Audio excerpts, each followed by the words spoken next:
Hello friends, स्वागत है आप सबका आपके अपने यूट्यूब चैनल एसएस एजुकेशन में। फ्रेंड्स, आज हम लोग ईवीएस क्लास 4 का चैप्टर नंबर 18 से 20 तक की स्टडी करेंगे और साथ ही 18, 19 एंड 20 चैप्टर से रिलेटेड जितने भी प्रीवियस ईयर में क्वेश्चंस पूछे जा चुके हैं उनका हम लोग बारी बारी से डिस्कशन भी करेंगे। तो आइए वीडियो को शुरू करते हैं। चैप्टर नंबर 18 जिसका नाम है पानी कहीं ज्यादा कहीं कम। इस चैप्टर की खास बात यह है फ्रेंड्स कि इसमें पानी से रिलेटेड कुछ कहानियां जो है वो बतलाई गई हैं, दिखलाई गई हैं बच्चों को। तो भारत के कई ऐसे इलाके हैं अभी भी जहां पर पानी की बहुत ज्यादा कमी पाई जाती है। लोगों को यहां तक कि पीने का पानी तक नसीब नहीं हो पाता है। वहीं दूसरी तरफ कुछ जगह ऐसी भी हैं जहां पानी की बहुत ज्यादा बर्बादी की जाती है।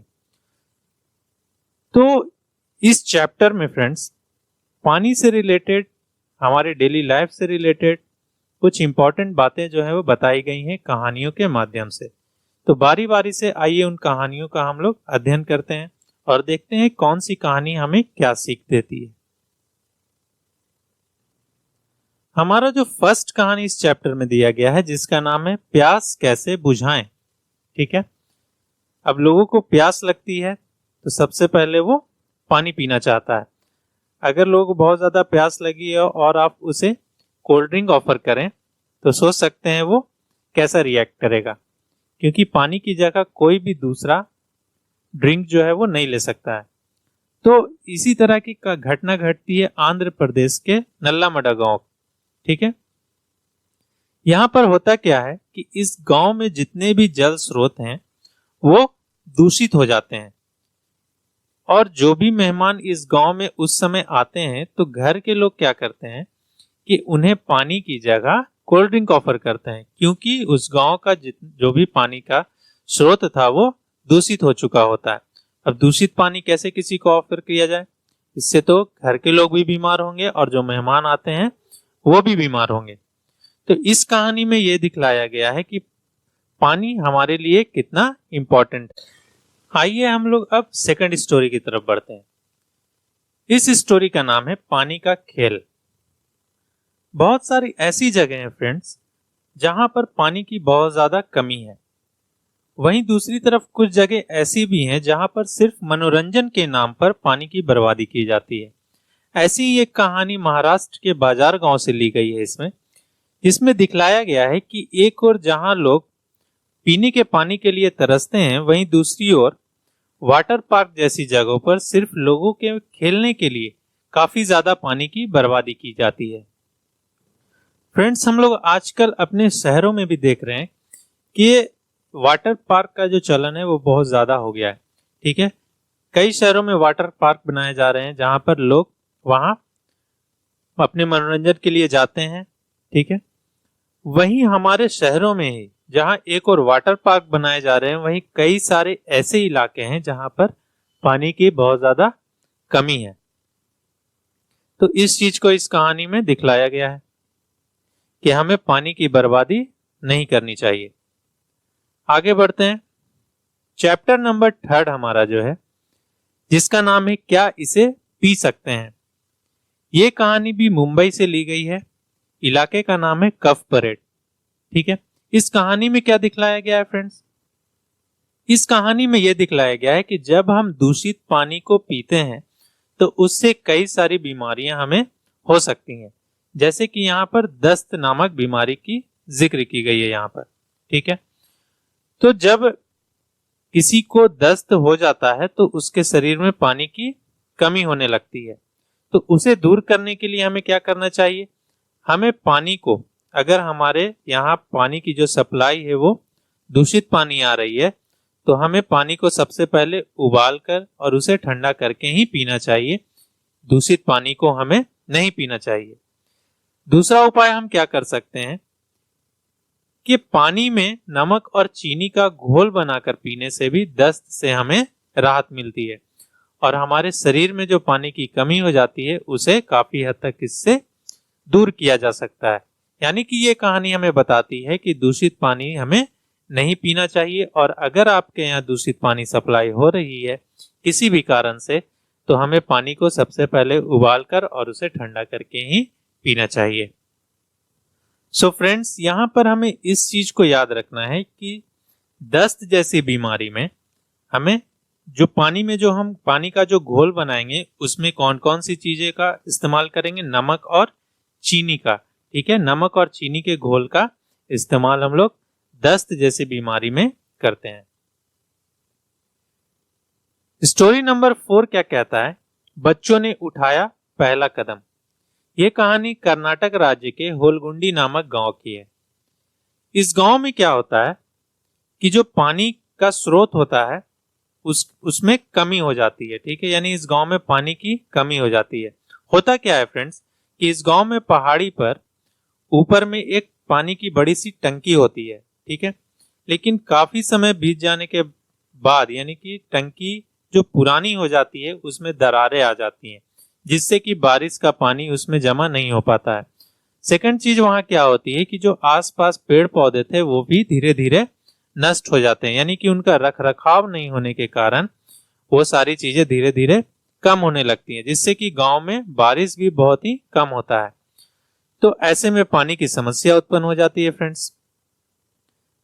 साथ ही इसमें यह बतलाया गया है कि उस गांव में एक पंचायत थी जिसमें बड़ों के साथ साथ बच्चे भी शामिल थे, और बच्चों की इस पंचायत को किस नाम से जाना जाता है, भीमा संघ के नाम से जाना जाता है। ठीक है, तो बच्चों ने क्या किया कि ये ठाना कि गांव से पानी की जो कमी है उसे दूर किया जाए। इसके लिए उन्होंने आपस में एक बैठक बुलाई और समस्या के समाधान के लिए उन्होंने सबसे पहले ये जाना कि कमी कहाँ है, यानी कि दिक्कत कहाँ है कि पहाड़ी पर जो टंकी है एक तो उसमें दरारें आ चुकी है, दूसरी क्या चीज है कि आसपास पेड़ पौधों की बहुत ज्यादा कमी हो गई है। जितने भी पेड़ थे वो या तो नष्ट हो चुके हैं या फिर मुरझा चुके हैं। तब बच्चों ने क्या किया कि ऊपर जाकर पहाड़ी पर टंकी की मरम्मत करवाई और आसपास पेड़ पौधे जो हैं वो लगवाए। इससे कुछ समय बाद क्या हुआ कि वहां की स्थिति में धीरे धीरे सुधार होने लगा और बारिश भी होने लगी, और बारिश का पानी उस टंकी में जमा होने लगा, जिससे कि उस गांव से पानी की किल्लत जो है वो धीरे धीरे दूर हो गई। चैप्टर नंबर 19 जिसका नाम है जड़ों का जाल, ये चैप्टर बहुत ही इंपॉर्टेंट है, इससे कई बार क्वेश्चन जो है वो पूछे गए हैं। सो इस चैप्टर को आप लोग ध्यान से पढ़ेंगे। सो फ्रेंड्स, इस चैप्टर में बरगद के पेड़ के बारे में बताया गया है। आइए जान लेते हैं उसकी कुछ विशेषताओं के बारे में कि इस चैप्टर में क्या बताया गया है। बरगद के पेड़ की लटकन, जिसे हम लोग सोर भी कहते हैं। ठीक है, ये जो आप पिक्चर में देख पा रहे हैं, बरगद के टहनियों से कुछ पतले पतले जड़ों जैसी चीजें जो है वो लटकी हुई हैं। ठीक है, इन्हें हम क्या कहते हैं, इसकी लटकन को सोर कहते हैं। ठीक है, वास्तव में ये क्या है, इस पेड़ की जड़ें ही होती हैं।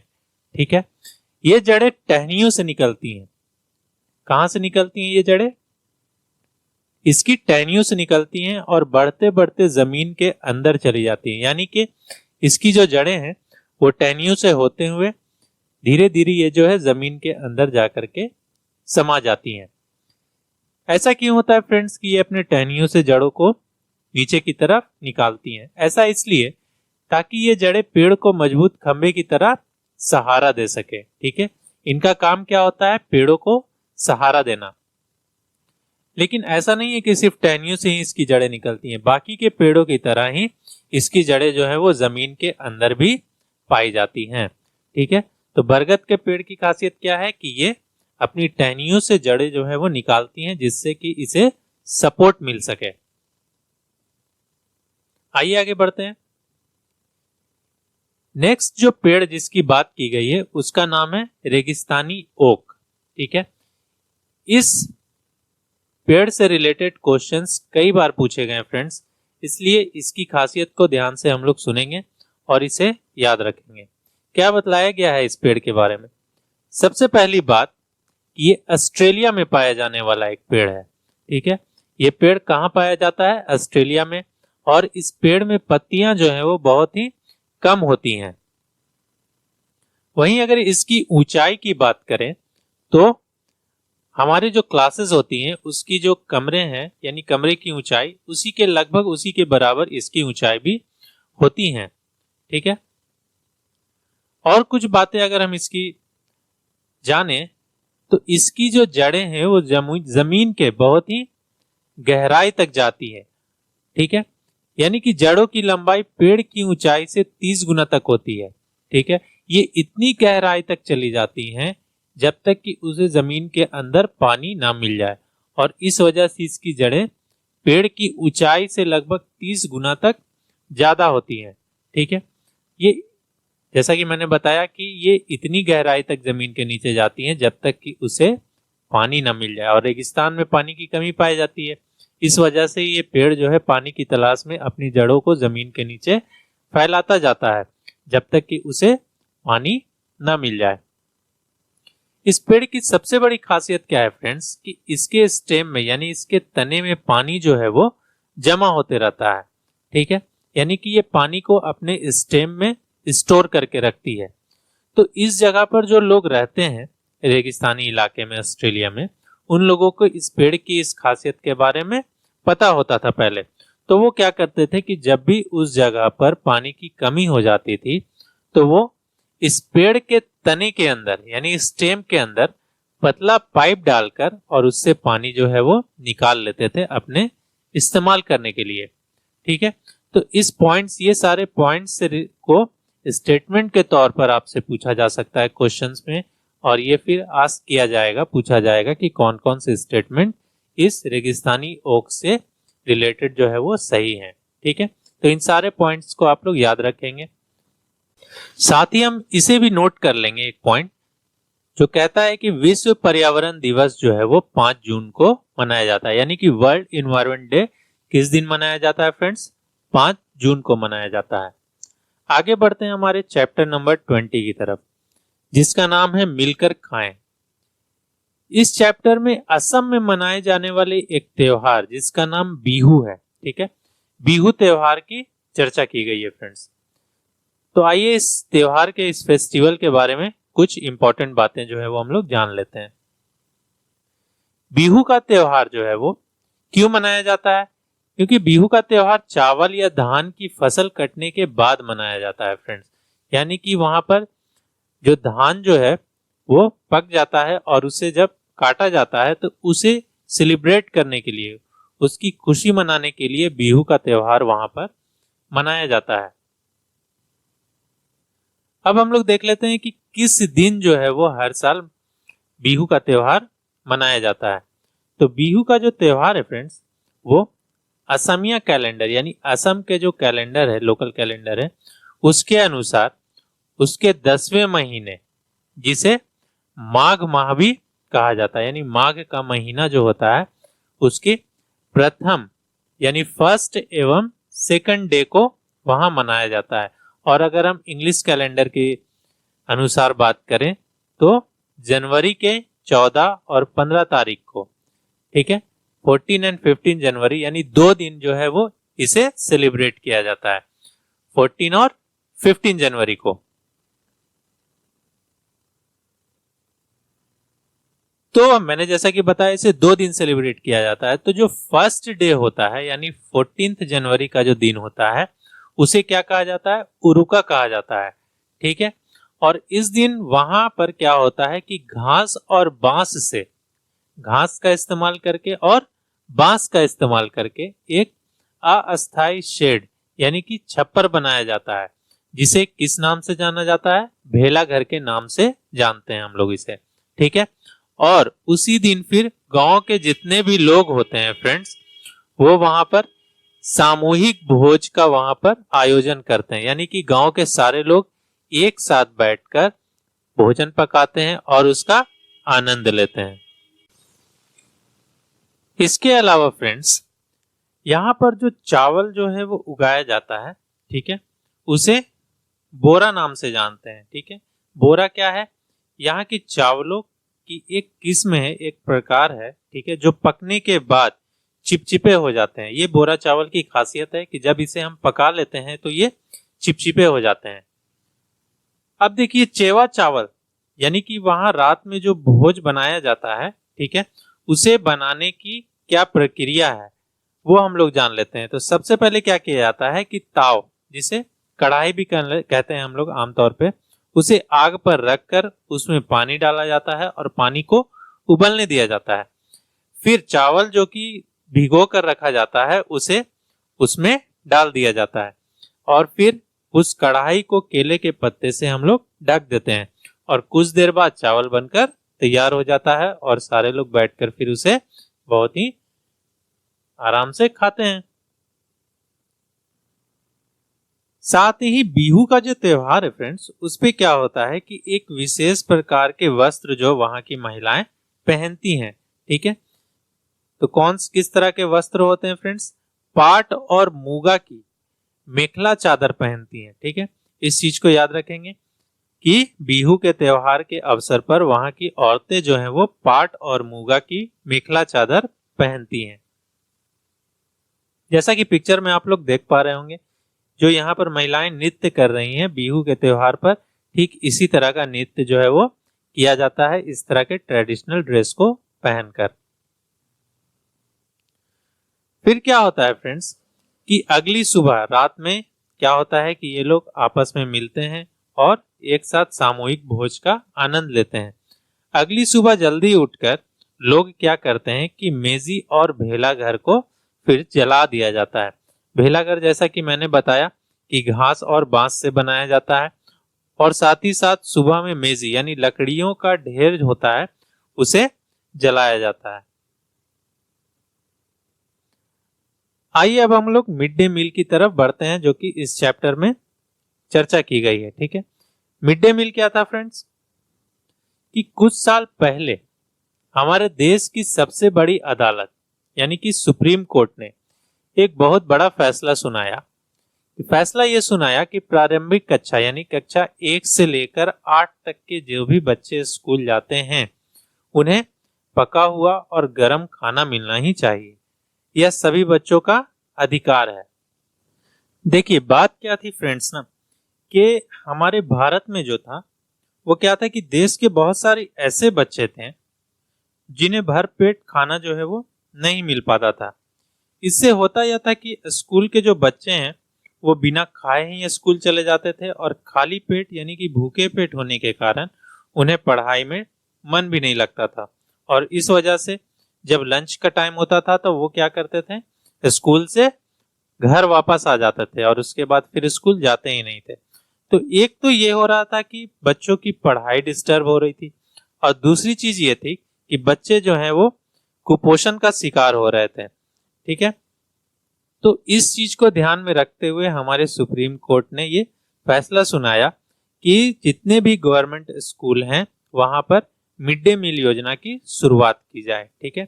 और इस योजना की शुरुआत जो है वो 15 अगस्त 1995 को इसकी शुरुआत की गई। तब उस समय क्या था कि सिर्फ क्लास 1 to 5 के लिए ही ये स्कीम जो है लागू किया गया, लेकिन इसके इंपॉर्टेंस को ध्यान में रखते हुए फिर इसे बढ़ाकर क्लास 1 to 8 तक यानी कि क्लास 1 से लेकर 8 तक के जितने भी बच्चे सरकारी स्कूल में पढ़ेंगे, गवर्नमेंट स्कूल में पढ़ेंगे, उन्हें मिड डे मील का लाभ मिलना चाहिए। और ये कब लागू हुआ फ्रेंड्स? 1 मार्च 2008 से, ठीक है। क्लास 1 to 8 से कर दिया गया। तो इस चीज को हम लोग याद रखेंगे।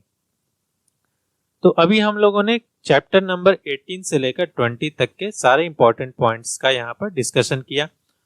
अब हम लोग देखेंगे कि इन चैप्टर से कितने क्वेश्चन जो है वो प्रीवियस ईयर में पूछे जा चुके हैं। तो आइए शुरुआत करते हैं। यहां पर देखिए फ्रेंड्स, क्वेश्चन नंबर 64, इसमें क्या पूछा जा रहा है कि रेगिस्तानी ओक एक पेड़ का नाम है जिसकी जड़ें उस गहराई तक जमीन में भीतर जाती हैं जब तक कि पानी तक ना पहुंच जाए, ठीक है। इस पेड़ की जड़ों की गहराई इस पेड़ की ऊंचाई के लगभग 30 गुनी होती है। यह पेड़ कहाँ पाया जाता है, यानी कि रेगिस्तानी ओक के बारे में यहाँ पर उसकी विशेषताएं बतलाई गई हैं और फिर पूछा जा रहा है कि वो पेड़ कहाँ पाया जाता है। क्या ये पेड़ राजस्थान में पाया जाता है, अबू धाबी में, ऑस्ट्रेलिया या रूस में? तो हम लोग पढ़ चुके हैं कि ये पेड़ जो है वो ऑस्ट्रेलिया में पाया जाता है, इसलिए हमारा ऑप्शन सी जो है वो सही होगा। क्वेश्चन नंबर 65, ये देखिए रेगिस्तानी ओक से फिर से एक बार क्वेश्चन पूछा गया। इसमें पूछा जा रहा है कि सही कथन को चुनना, यानी कि कुछ स्टेटमेंट्स दिए गए हैं और हमें पता करना है कौन कौन से स्टेटमेंट्स इसमें सही है। स्टेटमेंट नंबर 1 कहता है कि यह पेड़ ऑस्ट्रेलिया में पाया जाता है। यह सही है हमारा स्टेटमेंट। यह एक विशेष प्रकार का पेड़ है जिसकी जड़ें टहनियों से लटकती हैं। जी नहीं, हम लोगों ने इसके बारे में इसमें नहीं पढ़ा, बल्कि हम लोगों ने टहनियों से लटकने की घटना जो है वो किससे रिलेटेड थी? बरगद के पेड़ से थी। यानी कि हमारा ऑप्शन स्टेटमेंट बी जो है वो गलत यहाँ पर दिया गया है। स्टेटमेंट सी कह रहा है कि इस पेड़ की जड़ें जमीन में उस गहराई तक जाती हैं जब तक कि पानी तक ना पहुंच जाए। ये स्टेटमेंट सही है। इस पेड़ के तने में पानी जमा होता रहता है और स्थानीय लोग पतले पाइप का उपयोग करके इस पानी को पीते हैं। ये भी स्टेटमेंट हमारा सही, यानी कि ए, सी और डी। तो ए, सी और डी कौन से ऑप्शन में है? ऑप्शन नंबर बी में। तो हमारा ऑप्शन नंबर बी जो है वो सही होगा। आइए अब देखते हैं क्वेश्चन नंबर 78। क्वेश्चन 78 में क्या पूछ रहा है कि बीज अंकुरन की अवधारणा को सबसे अच्छे से सिखाया जा सकता है। यानी कि बीज जिसे हम अगर कुछ दिनों तक भिगोकर और कुछ दिनों तक कपड़े में बांधकर रख दें तो उससे उसमें जड़ें जो है वो निकलने लगती हैं। तो इस घटना को बच्चों को किस तरह से सबसे अच्छे तरीके से सिखाया जा सकता है। ठीक है, तो कौन कौन से तरीके हैं? पहला तरीका है कि किसी वर्ग के बीज कैसे अंकुरित होते हैं दिखाकर और अंकुरन की प्रक्रिया को समझाकर। ठीक है, यानी कि बीज कैसे अंकुरित होते हैं इसे दिखाकर, यानी कि डेमोन्स्ट्रेशन मेथड का यहाँ पर इस्तेमाल करते हुए, और उसकी प्रक्रिया को बच्चों को समझाकर इस यहाँ पर बीज अंकुरन की अवधारणा को सिखाया जा सकता है। सेकंड ऑप्शन है बोर्ड पर चित्र के माध्यम से अंकुरन चरणों को पेश करके, यानी बोर्ड पर हम पिक्चर बना देंगे कि देखिए ये इस स्टेज में इस तरह से इतना बीज जो है वो अंकुरित हुआ। ऑप्शन सी कहता है छात्रों द्वारा बीज बोने के विभिन्न चरणों को गतिविधि के माध्यम से प्रदर्शित करने से। यानी कि बच्चों को हम बीज बोने के लिए कहेंगे, ये तो पॉसिबल है नहीं, इसमें काफी ज्यादा टाइम लग जाएगा, इसलिए ये ऑप्शन गलत होगा। बीज अंकुरन की तस्वीरें दिखाकर, यानी कि या तो आप बोर्ड पर इसको शो कर दीजिए या फिर इसकी तस्वीरें दिखा दीजिए। ये सारे ऑप्शंस जो हैं वो कम प्रभावी होंगे, जबकि सबसे ज्यादा इफेक्टिव क्या होगा कि हम बीज को लाकर और बच्चों को दिखाएं कि किस तरह से अंकुरित हो रहा है। ठीक है, यानी कि ऑप्शन नंबर ए हमारा यहाँ पर सबसे ज्यादा इफेक्टिव होगा और ये सही ऑप्शन है। 87 फिर से फ्रेंड्स यहाँ रेगिस्तानी ओक के बारे में क्वेश्चन जो है वो रिपीट किया गया है। इसमें भी कुछ स्टेटमेंट्स दिए गए हैं और हमें बताना है कौन सा स्टेटमेंट सही है। स्टेटमेंट ए कहता है कि रेगिस्तानी ओक एक वृक्ष है जिसकी ऊंचाई हमारी कक्षा के कमरे के लगभग बराबर अर्थात लगभग 4 मीटर होती है। हम लोगों ने पढ़ा कि उसकी ऊंचाई जो है वो हमारे क्लासरूम के ऊंचाई के लगभग बराबर होती है। इस वृक्ष की जड़ें नीचे वृक्ष की ऊंचाई की लगभग 30 गुनी गहराई तक जमीन में भीतर तक जाती है। ये चीज भी हम लोगों ने पढ़ा, यानी कि ये स्टेटमेंट भी हमारा सही है।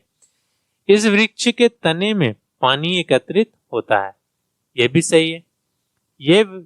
यह वृक्ष आबू धाबी में पाया जाता है, नहीं, ये वृक्ष जो है वो ऑस्ट्रेलिया में पाया जाता है, यानी कि स्टेटमेंट डी जो है वो गलत है। यानी कौन कौन सा स्टेटमेंट सही हुआ फ्रेंड्स? ए, बी और सी।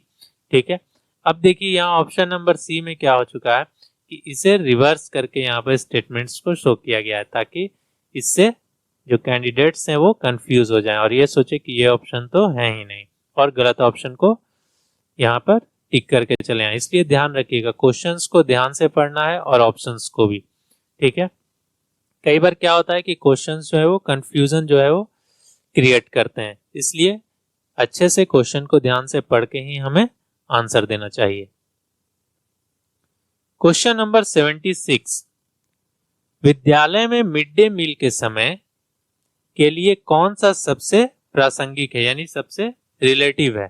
ठीक है, पहला ऑप्शन है यह ईवीएस शिक्षण अधिगम के लिए एक अच्छा शिक्षण अधिगम का अवसर है, यानी कि ईवीएस के बुक में हम इसे एक अवसर के रूप में पढ़ा सकते हैं। ठीक है, यह उन बच्चों के लिए है जो विद्यालय में खाली पेट आते हैं, यानी कि ईवीएस मिड डे मील की बात अगर बुक में शामिल की जाती है तो क्या सिर्फ ये उन्हीं बच्चों के लिए जो विद्यालय में खाली पेट आते हैं? जी नहीं।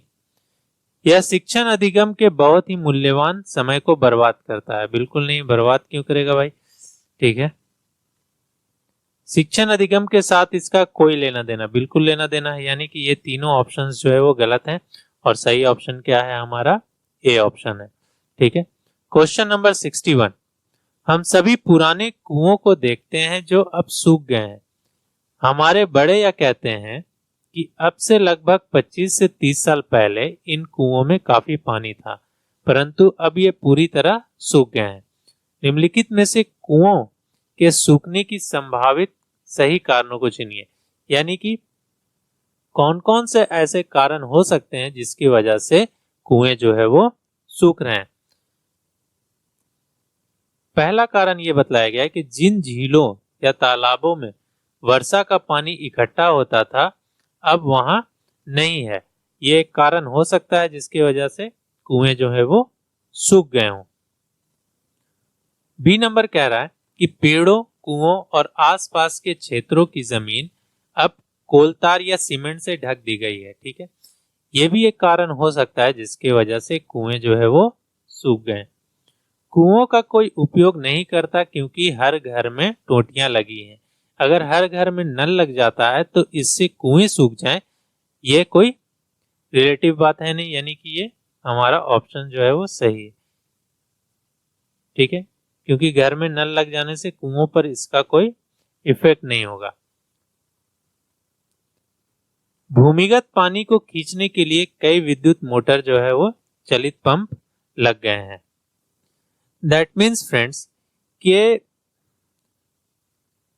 क्या करते हैं लोग कि मोटर पंप लगाते हैं जिससे कि आसपास का जो भूमिगत जल का जो स्रोत होता है, यानी कि जमीन के नीचे जो पानी पाया जाती है, उसे खींचकर ऊपर निकालते हैं। इससे होगा क्या कि जो भूमिगत पानी जो है, जमीन के नीचे जो पानी जमा है, उसमें धीरे धीरे कमी होने लगती है। तो इस वजह से कुओं के पानी जो है वो सूख सकती है। यानी कि ये एक रीजन हो सकता है। तो इस तरह से हम लोगों ने देखा कि ए, बी और डी जो है इसके रीजंस हो सकते हैं किसके? कुओं के सूखने के। तो इस तरह से ए, बी और डी किस में है फ्रेंड्स? ऑप्शन नंबर सी में। तो ऑप्शन सी हमारा सही होगा। सो फ्रेंड्स, इस तरह से आज हम लोगों ने ईवीएस का क्लास 4 का चैप्टर 18 से 20 तक का स्टडी किया और साथ ही साथ इससे रिलेटेड क्वेश्चंस का भी हम लोगों ने डिस्कशन किया। सो आई होप आप लोगों को हमारा ये वीडियो बहुत ही पसंद आ रहा होगा। और अगर आप सबको हमारा वीडियो यूजफुल लगता है तो हमारे चैनल एसएस एजुकेशन को सब्सक्राइब करें और बेल नोटिफिकेशन को ऑन कर लें। Thank you so much friends for watching.